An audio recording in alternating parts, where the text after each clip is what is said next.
quando todos nós éramos alheios às promessas do Senhor, o Senhor veio e morreu na cruz do Calvário, para que nós tornássemos conhecidos dessas promessas, e para que essas promessas viessem se cumprir em nossas vidas. Por isso nesta noite, Pai, o Senhor que nos deu é a oportunidade de os nossos olhos se abrirem e poder ver a face do Senhor, poder contemplar a sua maravilhosa obra, Senhor, e crer no Senhor Jesus, para que viéssemos ser justificados, para que viéssemos receber o Espírito prometido, e assim tornando o seu Filho. Por isso nesta noite há uma alegria em nossos corações. Por isso nesta noite nós adoramos a Ti, Pai, de todo o nosso coração, porque quem pode fazer maravilha como o Senhor fez para nós outros. Por isso nesta noite eu peço a Ti, Pai, que este Evangelho, que a palavra do Senhor seja ministrada em nossos corações de tal forma, Senhor,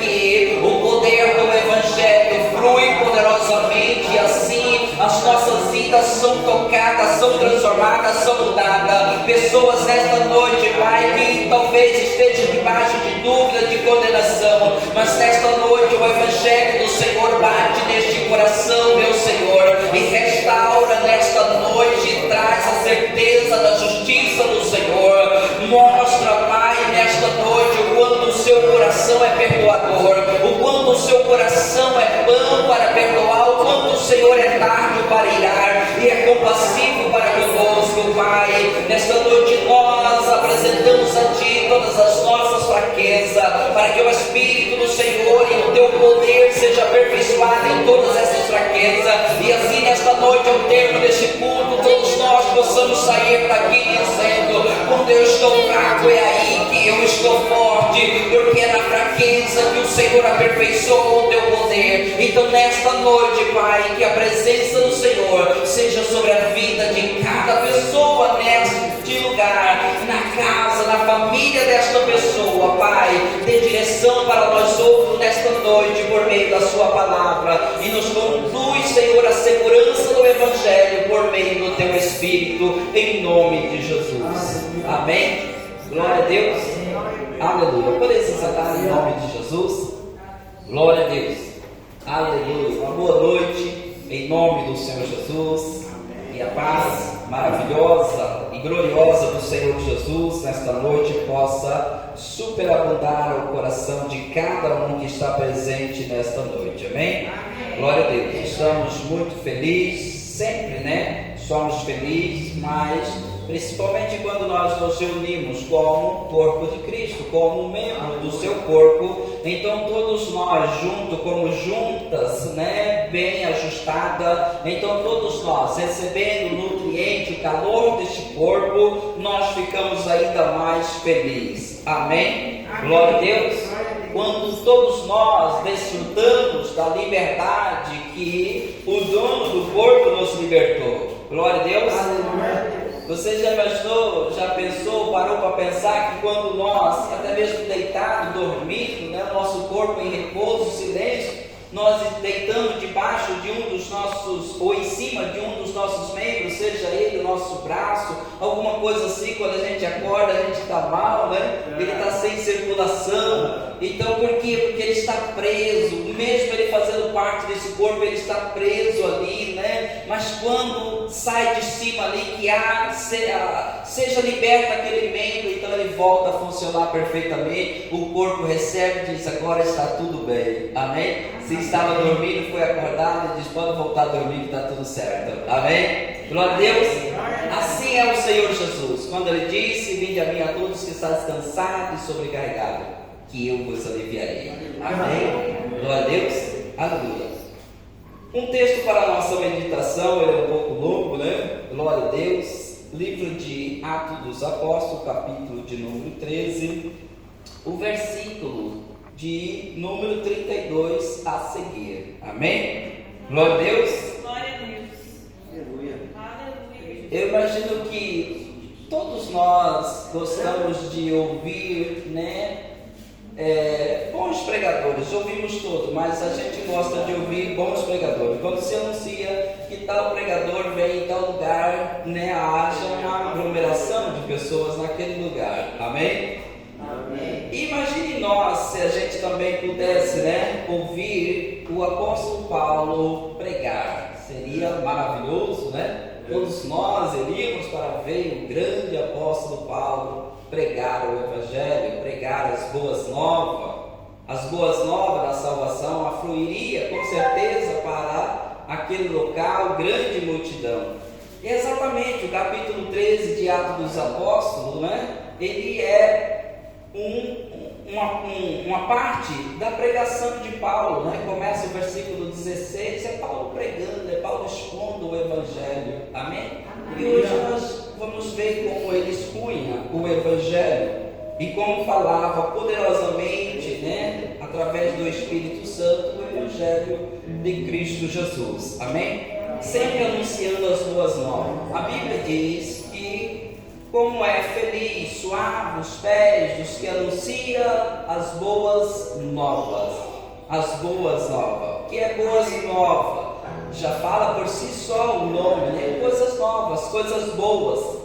Coisas boas. A primeira vez, talvez, que aparece, né, no Novo Testamento, né? Talvez é os anjos mesmo, falando, né, para aqueles homens, os magos, aqueles reis, né? Dizendo, eu trago a notícia de coisas boas, coisas novas, é porque hoje nasceu na cidade de Belém de Judá, né? Aquele que será o Salvador, aquele que trará salvação ao seu povo. Então essa é boas novas, salvação. Boas novas é quando nós recebemos a palavra que nos leva a conhecer a verdade. E a verdade por si, então, liberta a nossa alma, liberta os nossos traumas, retira os nossos medos, retira as dúvidas que nós temos e faz nascer dentro de nós um novo ser, uma nova pessoa, através da obra plena do Espírito Santo. Amém? Glória a Deus. Então vamos ler aqui, vamos acompanhar, vai sair na tela também. Nós vos anunciamos o Evangelho da promessa feita a nossos pais, como Deus a cumpriu plenamente a nós, seus filhos, ressuscitando a Jesus, como também está escrito no Salmo 2: Tu és meu filho, eu hoje te gerei. E que Deus o ressuscitou dos mortos para que jamais voltasse a corrupção desta maneira, e disse: E cumprirei a vosso favor as santas e fiéis promessas feitas a Davi. Por isso também diz em outro salmo: Não permitirá que seu santo veja corrupção. Porque na verdade, tendo Davi servido na sua própria geração, conforme o desígnio de Deus, adormeceu e foi para junto de seus pais e viu corrupção. Porém, aquele a quem Deus ressuscitou não viu corrupção. Tomai, pois, irmãos, conhecimento de que vos anuncia remissão de pecado por intermédio deste, e por meio dele todo o que crê é justificado de todas as coisas, das quais vos não pudeste ser justificado pela lei de Moisés. Notai, pois, que não vos sobrevenha o que está dito nos profetas. Vede, ó desprezadores, maravilhai-vos e desvanecei, porque eu realizo em vossos dias obras tal que não crereis se alguém vou-la contar. Ao sair eles, rogaram-lhe que no sábado seguinte lhes falasse estas mesmas palavras. Despedida a sinagoga, muitos dos judeus e dos prosélitos piedosos seguiram a Paulo e Barnabé, e este, falando-lhe, os persuadia a perseverar na graça de Deus. No sábado seguinte, afluiu quase toda a cidade para ouvir a palavra de Deus. Mas os judeus, vendo as multidões, tomaram-se de inveja e blasfemando, contradiziam o que Paulo falava. Então Paulo e Barnabé, falando ousadamente, disseram: cumpria que a vós outro, em primeiro lugar, fosse pregado a palavra Mas posto que a rejeitais, e a vós mesmo julgais indigno da vida eterna, eis aí que nós volvemos para os gentios, porque o Senhor assim nos determinou, eu te constituí para a luz do gentio, a fim de que seja para salvação até os confins da terra.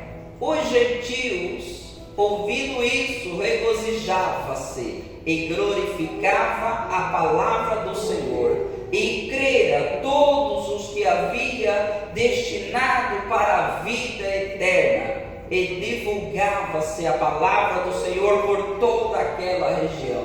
Mas os judeus instigaram as mulheres piedosas de alta posição e os principais da cidade, e levantaram a perseguição contra Paulo e Barnabé, expulsando do seu território. E sacudindo contra aqueles o pó dos pés, partiram para Icônia. Os discípulos, porém, transbordavam de alegria e do Espírito Santo. Amém? Amém. Glória a Deus. Amém. Louvado seja Deus, né? Palavra maravilhosa, mensagem maravilhosa, né? O apóstolo Paulo, ele está discorrendo, ensinando como era seu costume, né? Todos eles, quando partiram para pregar o Evangelho nas cidades gentílicas, todos eles procuravam primeiramente onde os judeus estavam, as sinagogas, chamadas sinagogas, onde os judeus estavam, porque havendo Deus, primeiramente, enviado a salvação para os judeus. Então, convinha que fosse pregado para os judeus primeiramente. E então ele vai para a sinagoga da cidade, próxima ali de Antioquia, e começa a pregar o Evangelho. E ele começa a discorrer. E as pessoas que estão ali, os líderes da sinagoga, eles não querem aceitar, ou não estão aceitando. Mas Paulo começa então a decorrer, trazer ali a base do Evangelho. Ele começa a trazer o fundamento da mensagem que ele está pregando, o que ele recebeu para pregar, que é Jesus Cristo, o nosso Senhor e Salvador. Amém? Como no começo foi falado, né, de entronizar o Senhor Jesus, e é exatamente o que Paulo está fazendo. Ele então começa falando para os irmãos, para os israelitas, ele começa dizendo sobre o povo de Israel, que Deus teve paciência, suportou por 430 anos, e depois guiou pelo deserto, né, com o seu zelo, suportando os maus costumes dele por 40 anos. Deus o suportou, e logo depois, havendo depois destruído 7 nações, Deus então entronizou o povo na cidade de Canaã. E 450 anos depois, Deus deu ali juízes, né, que julgaram até Samuel. E quando chega Samuel, o povo então pede também para Deus um rei. E Deus então apresenta, né, Saul como rei para o povo, né, filho de Aquis. Mas ele fica 40 anos, Deus o tira e coloca então Davi. Davi, a quem a promessa de Deus é feita, é uma de quem Deus fez a promessa. E ele diz então, como está escrito, quando nós lemos as escrituras, quando nós lemos os profetas, ou então a lei, nós vimos que Deus falou, deu uma promessa para Davi e vai cumprir. É exatamente o que Deus está fazendo, porque Deus agora vai cumprir a promessa, ressuscitando a Jesus Cristo dentre os mortos. Ele diz, passou todas essas gerações, mas é da geração de Davi que vem o Cristo, aquele a quem estou anunciando. E quando Deus estava falando que não permitia que seu filho ou que o seu servo viesse ver a corrupção, não estava falando em si de Davi, estava expondo para os judeus que não estava falando de Davi, mas estava falando do Cristo, de Jesus Cristo. Ele disse então para o povo que ali estava, quando Deus falou que o seu servo não ia ver a corrupção, não estava falando de Davi, porque na verdade Davi serviu a sua geração no seu tempo, e no final da sua vida ele foi para a sepultura e ele viu corrupção, ou seja, corpo ali, ele foi destruído, ele foi desfeito ali, mas esse a quem Deus está falando não viu a corrupção, porque Deus ressuscitou ele ao terceiro dia. Amém? Glória a Deus. E esta é a base. Esta é a base das boas novas, o Evangelho. Que o Evangelho é a morte, a vida de Jesus, a morte, o sepultamento e a ressurreição. Este é o Evangelho, esse é a boas novas. E quando Paulo está falando que esse é a boas novas, e que é isso que ele prega, ele diz: notai, irmãos, que vos anunciamos agora remissão de pecado para vós outros, de tudo aquilo que a lei de Moisés não pôde fazer, mas todo quanto crer nele é justificado de tudo aquilo que a lei de Moisés não pôde fazer. Quando vocês crêem nele, quando vocês o recebem como Senhor, então as suas vidas serão transformadas. Então vocês vão poder voltar para o lugar que Deus sempre desejou que vocês habitassem, que vocês estivessem. Então eles não querem receber, mas esse anúncio de boas novas, de salvação, ele também vem ali como uma repreensão, ou vem ali como uma indagação, dizendo: mas vedes que não aconteça com vocês o que está escrito nos profetas, que ele disse: vedes, ó desprezadores, e maravilhai-vos, e desvanecei, ou seja, perder, acabar. Porque eu crio em vossos dias obra tal que se alguém contar, vocês não vão acreditar. Amém? E isso também é hoje que acontece. A obra do Senhor Jesus, quando nós contamos que Jesus, quando veio, ele morreu em meu lugar, no lugar das pessoas que estão caídas aí, que por crer no Senhor Jesus desta obra, esta pessoa, ela é salva, ela é justificada, ela é tornada justa, ela retorna novamente para a presença, para o coração do Pai. As pessoas não creem que é dessa forma, não é? E muitas vezes vão desvanecer. E muitas vezes vão contemplar, vão ouvir o Evangelho, vão ouvir as boas novas, mas eles não vão acreditar. E então vai desvanecer, vai perecer. No dia em que partir daqui, muitos pensam que ao adormecer vão estar nos céus.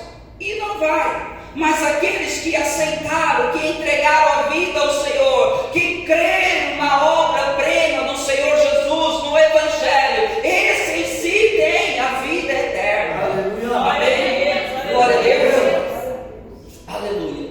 Glória a Deus. Sempre quando falamos, sempre voltamos lá atrás, ou seja, voltamos a Adão ou voltamos a Abraão, sempre voltamos. Todos os pregadores na Bíblia, Paulo, Pedro, todos eles voltam lá atrás e falando do fundamento. E quando nós olhamos que depois que Adão pecou, ele se escondeu, né? Ele não via mais Deus, mas de alguma forma ele ouvia a voz de Deus.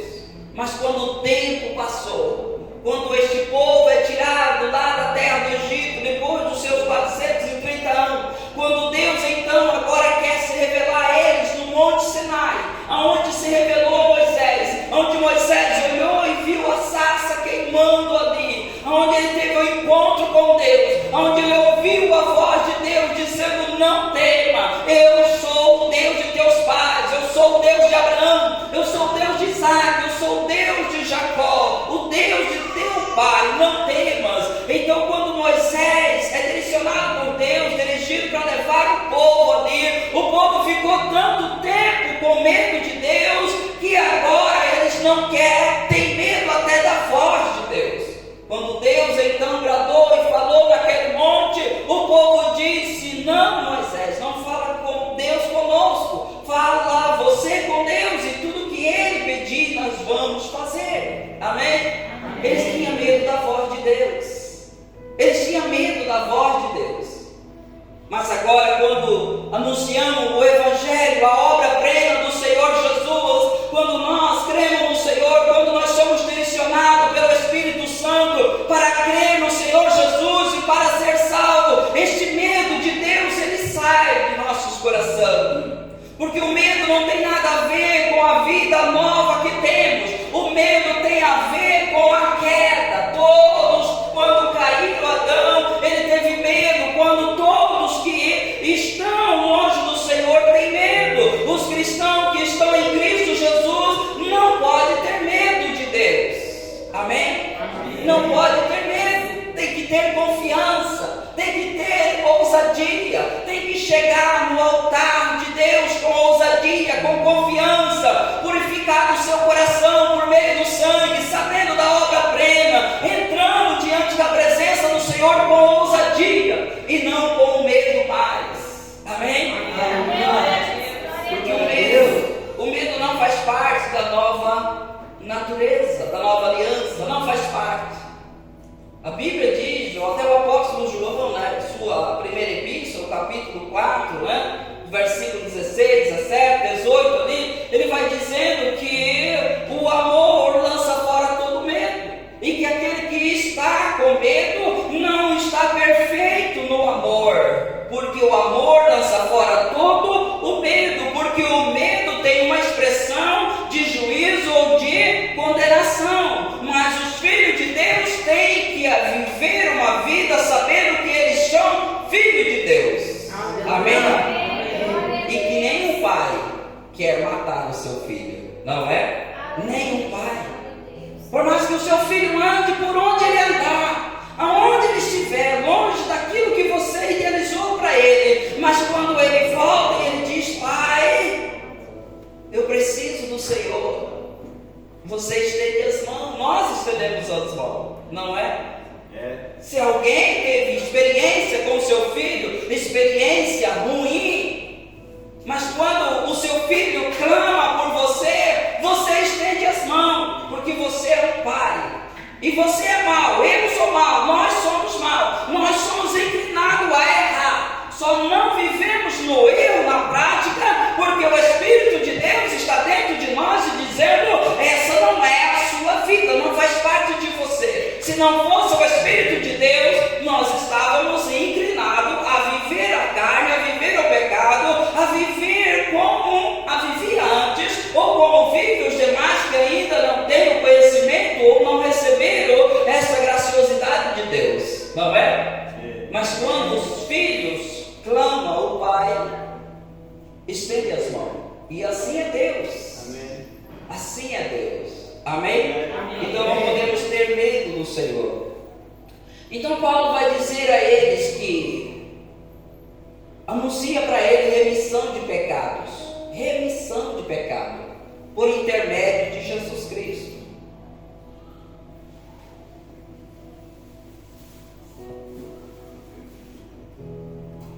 Talvez assim como os judeus naqueles dias, e talvez até hoje, ainda assim somos muitos, muitos de nós ainda fazemos alguma coisa, tentamos alguma coisa para eliminar o pecado, ou para aplacar a ira daquele que está olhando, está vendo que eu estou em pecado.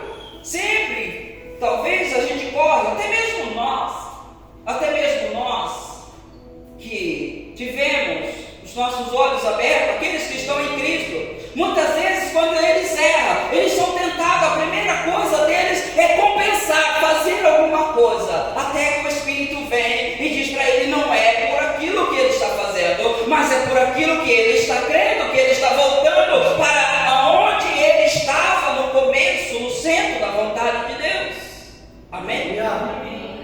É como, talvez o mais lógico, o filho pródigo, ele sai, ele vai viver a sua vida, mas quando ele observa, caiu em si, diz que a situação não está legal, ele diz: eu vou fazer algo, eu vou ser um escravo do meu pai, e é isso que eu vou ser um escravo. Mas quando ele chega lá, o pai não recebe ele para ser um escravo, e nem vai falar para ele, jogar na cara dele: você viu o que você fez, você desperdiçou tudo que eu te dei, tudo que era nosso, você jogou, você desprezou, você jogou tudo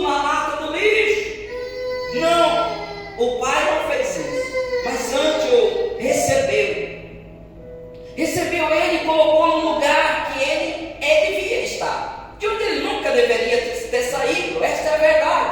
Ele diz: você é meu filho, você deve ocupar o lugar de filho. Para isso eu vou te dar um banho, ou vou te dar roupas novas, eu vou colocar anéis no seu dedo, eu vou calçar uma sandália nos seus pés. Você não terá vergonha mais. As pessoas vão olhar para você e vai ver que você tem sandália. Você não é escravo, você não é um mendigo, você não é alguém que está andando por aí sem pai. Não, você tem sapato nos seus pés. Todo mundo vai olhar e dizer: ele tem uma família. Amém? Amém. Ele tem uma família. E digo para você também, hoje, talvez você se sente desprezado pela sua família. Talvez você se sente desprezado pela sua família, pela sua casa. E talvez você se sente uma pessoa solitária, sozinho, e pensa: Deus me abandonou. Talvez o que fiz, o que pratiquei, a vida que eu levo hoje, longe da casa da minha família. Talvez você pensa isso. Mas essa não é toda a verdade. Porque a Bíblia diz que um dia o Senhor Jesus estava pregando, anunciando a palavra, e alguém vem e diz a ele: mestre, lá fora está a sua mãe, lá fora estão os seus irmãos chamando por você. E Jesus então interrompe aquele sermão da forma que ele estava conduzindo e diz para todos ali, e diz: quem são a minha mãe, os meus irmãos? Senão todos esses que ouve a palavra de Deus e guarda. Amém? Amém? Todos esses são a minha família. Então, quando nós estamos em Cristo Jesus, nós somos da família real de Deus. Glória a Deus. Você não é uma pessoa sozinha. Você entra na família, na maior família que existe, a família dos filhos de Deus. Glória a Deus. Aleluia. Talvez você se sente que seu pai, sua mãe, suas irmãs, sei lá, alguém da sua família te deixou, te abandonou, e você diz: eu não tenho família. Mas quando nós entregamos a vida para o Senhor Jesus, Ele é a nossa família.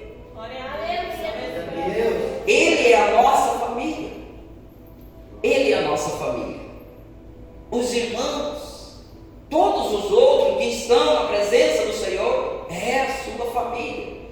Então não tem como, irmãos, nós sentimos essa pessoa solitária, sem ninguém. Mas hoje mesmo, quando nós cremos no Evangelho, nós recebemos, entramos na família real, e o Espírito de Deus vem para o nosso coração e diz que nós somos filhos de um Deus eterno, e que somos descendentes de uma família real, e que brevemente, em pouco tempo, todos nós vamos conhecer todos os irmãos, de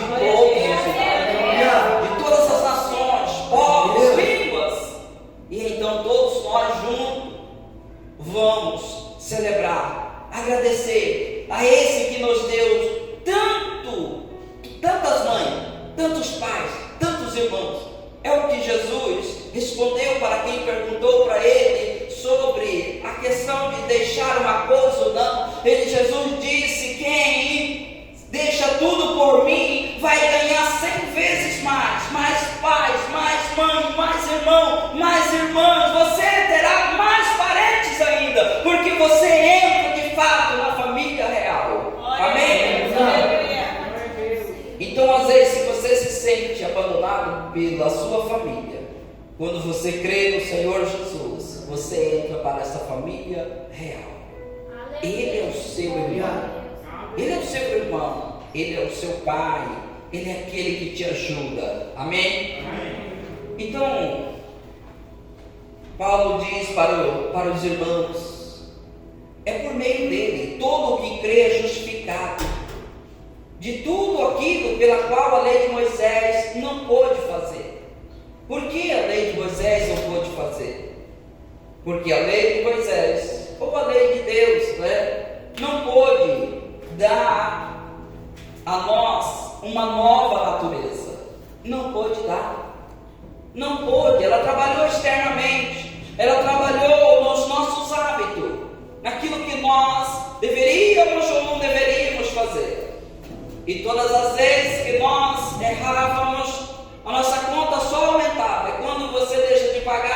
boleto, e depois tem a dívida do boleto, e tem o juro em cima daquilo, o juro sobre juro, e juro, e juro, e juro. Chega um tempo que a conta fica impagável, e é isso que era a nossa dívida, a nossa conta, era impagável. Mas Jesus vem, faz uma obra e diz: todo que crê em mim alcança o perdão, alcança essa dívida quitada. Amém? Alcança a dívida quitada. Louvado seja Deus.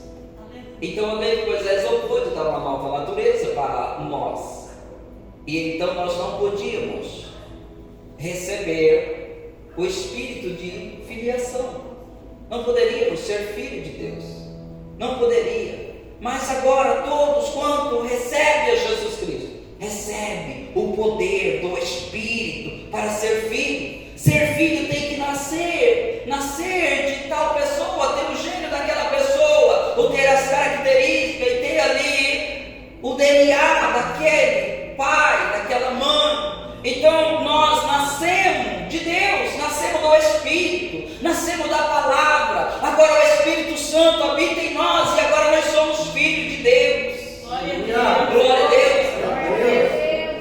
A palavra filho de Deus, principalmente naquele tempo de Jesus, entre os judeus, era muito forte, porque ela queria dizer ser semelhante.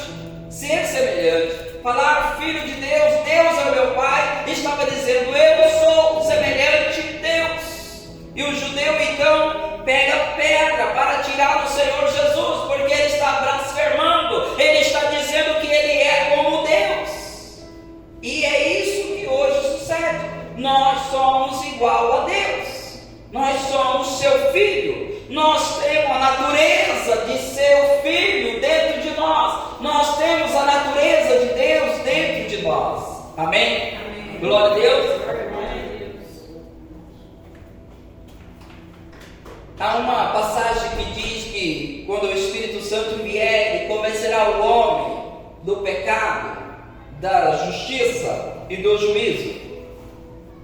E de fato um pregador que nós o respeitamos de uma forma tão extraordinária, um grande homem, devemos muito a ele, né? E ele sempre diz que o Espírito Santo não convence, não está ali, a expressão não é convencer do pecado, ou convencer que não existe o pecado, no sentido dos que estão em Cristo, né? Mas a verdade é que o Espírito Santo, ele convence sim o homem do pecado, porque as pessoas, eles desconhecem o quanto são pecadores. As pessoas acham que é o seu hábito ou aquilo que eles praticam que o faz pecador, como eu disse domingo passado, mas não é isso. A pessoa só peca porque ele está no pecado, ele vive na prática do pecado porque ele está em pecado. O pecado está na sua natureza. Então quem convence? O Espírito Santo. Porque há muitas pessoas que ele não adultera, ele não prostitui, ele não bebe, ele não fuma, ele não rouba, ele não mata. Ele diz: sou quase perfeito. E ele coloca na balança. Um dia Deus vai pesar isso e vai ver que eu não sou tão ruim assim. Mas o pecado não é exatamente o que ele faz, mas sim o que ele é. O que ele é. E para que ele receba a remissão disso, para que ele receba uma outra vida, ele precisa de aceitar o Senhor Jesus, de aceitar a morte de Jesus, o Cordeiro sendo entregue no seu lugar, sendo sepultado no seu lugar e ressuscitado no seu lugar. Amém? Amém. E é isso que ele está dizendo: tudo que a lei não pôde fazer, mas através de Jesus Cristo, tudo que ela não pode fazer, quem crê é justificado. Glória a Deus, glória a Deus. Recebe a vida de Deus. Glória a Deus. E ele pregou essas coisas tão extraordinariamente que, ao sair, despedir daquela sinagoga, as pessoas dizem para ele: por favor, volte sábado e fala essas mesmas coisas. Essas mesmas coisas. Por quê? Porque o Evangelho, as boas novas, trouxe esperança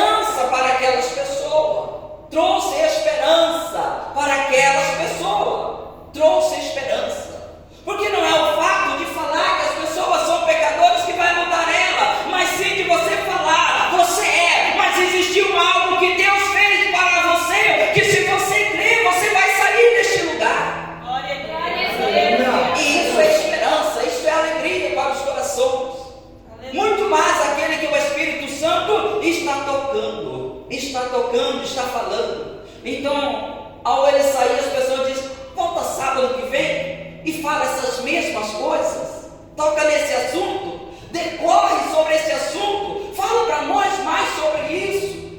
E a Bíblia diz que quando Paulo e Barnabé estão saindo ali, porque tanto o judeu como o prosélito piedosos seguiram Paulo. E Paulo então persuadiu, encorajou a perseverar na graça de Deus. Amém? A obra de Cristo, a perseverar na obra que Jesus fez por eles e para todos. Imagina esses prosélitos crendo no Senhor Jesus, que mudança radical, que coisa, né? Eles eram gentios, eles creram no judaísmo, eles foram circuncidados, eles passaram a obedecer a lei. Ele diz: isso é o certo, agora eles são filhos de Deus.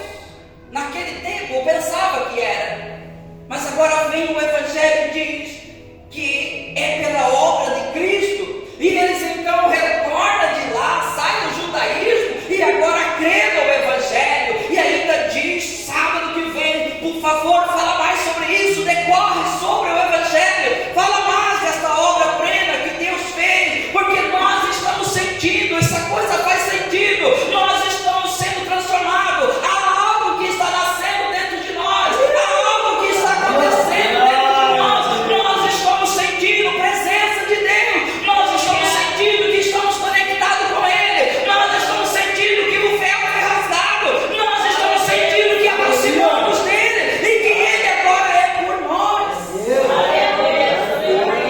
Houve uma mudança, houve uma confiança.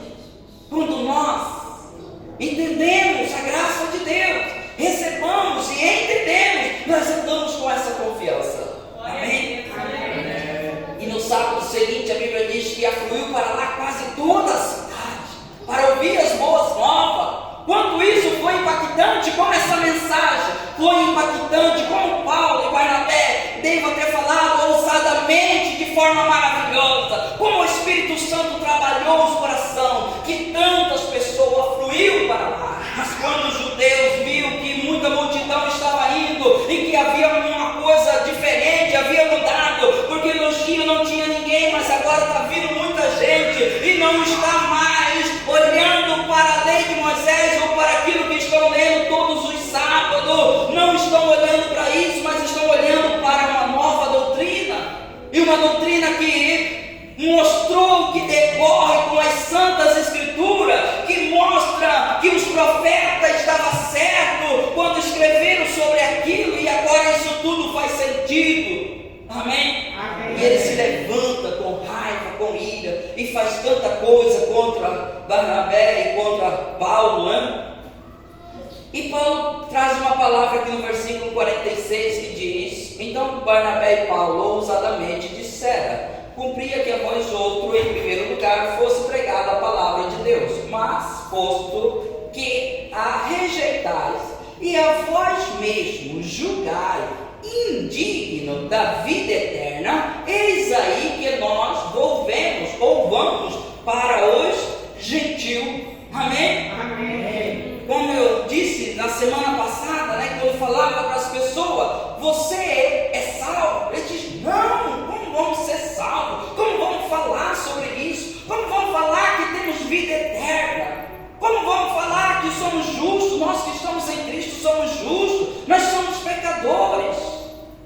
Então as pessoas, eles se julgam indignos de receber a vida eterna. Amém, irmãos? Amém. Quando nós recebemos o Evangelho, nós não estamos, quando nós recebemos a Cristo, nós não estamos recebendo aí uma condição ou algo de tentar ser salvo. Nós estamos recebendo salvação, vida eterna, porque recebeste a Jesus Cristo, recebeste a vida e a vida eterna. Amém? Amém. Então Paulo diz: olha, então nós vamos para o gentio, porque vocês mesmos se diz indigno de receber a vida eterna. Mas quando o gentio ouve que ele diz: mas Deus me escolheu para pregar a todos os quatro cantos levaram o evangelho da salvação para o gentio, então eles alegraram-se, regozijaram e agradeceram e glorificaram a palavra de Deus.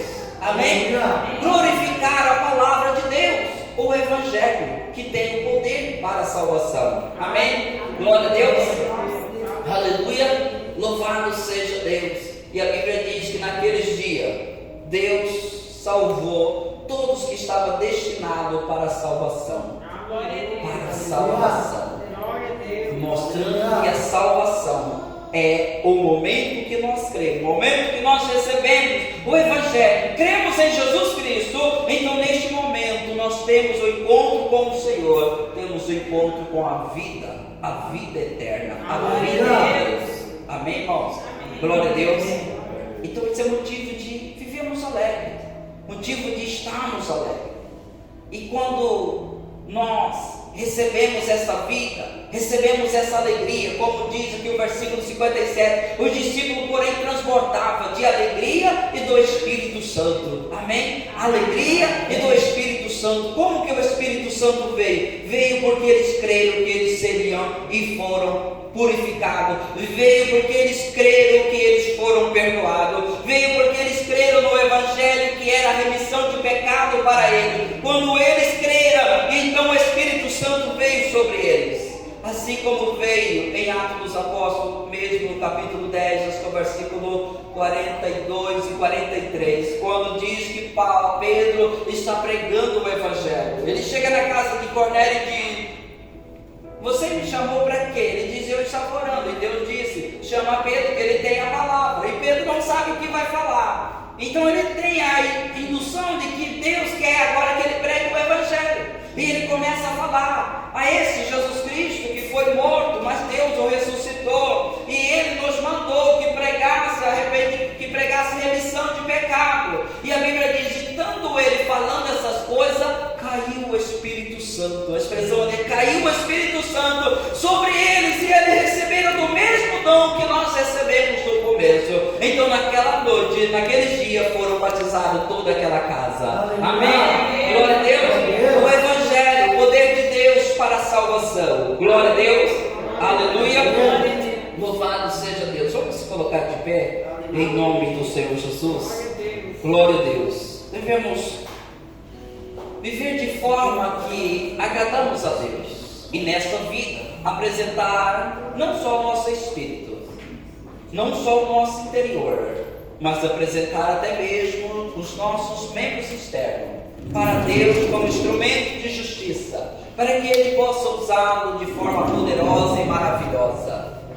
Que nesta matéria nós glorificamos ao Senhor com a ajuda do Espírito do Senhor, e todos nós possamos cultuar, sempre oferecer a Deus um culto, um sacrifício vivo e agradável, que é o nosso culto racional, sabendo quem somos, sabendo aonde estamos, aonde Ele nos colocou, e levar o Evangelho, pregar o Evangelho, levar as boas novas para outras pessoas também. Senhor nosso Deus e Pai, em nome do Senhor Jesus Cristo, nesta noite, Senhor, pedimos a Ti que nos fortalece nesta caminhada, Pai. Sendo assim, meu Senhor, aviva os corações no meio desta caminhada, renova a nossa fé, renova as nossas esperanças por meio das Suas fiéis promessas, como o Senhor fizeste para com Abraão, teu filho, quando aparece a ele e então alegra o coração dele, reaviva as promessas feitas a ele. Assim, Senhor, o Senhor que nos chamou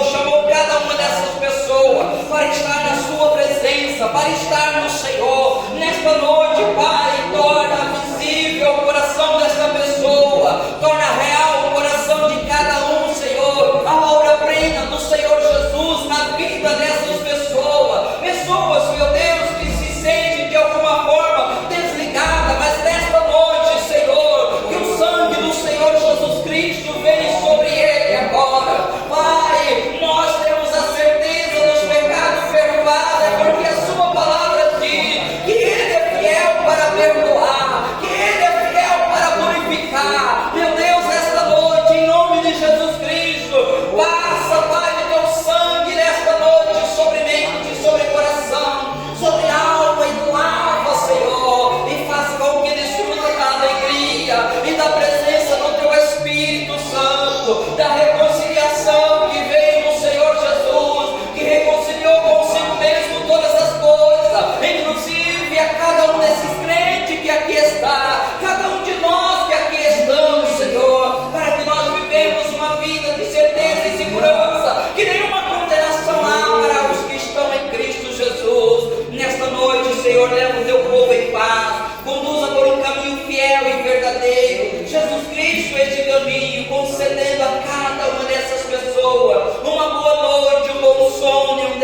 Pai feliz. Pai, conceda na semana que está começando, uma semana de bênção, uma semana de prosperidade na vida dos teus filhos, uma semana que o Senhor vem prover na vida deles, uma semana que o Senhor guarda e que livra de todo mal, que nenhuma enfermidade, Senhor, venha sobre o seu lar, mas que eles estejam guardados, ele, a sua casa, a sua parentela, os seus filhos, os seus parentes. Pai, esta é a promessa, quando diz a sua palavra, essa promessa é para vós e para os nossos filhos. Então, meu Deus, em nome de Jesus, abençoa de tal forma que seja uma semana abençoada na vida de cada um de nós. É o que nós te pedimos e agradecemos, em nome do Senhor Jesus, em nome de Jesus. Que a paz, o amor de Deus, a comunhão e a consolação do Espírito Santo seja com toda a igreja, de hoje para todos sempre. A igreja diz amém. Amém. Louvado seja Deus. Amém.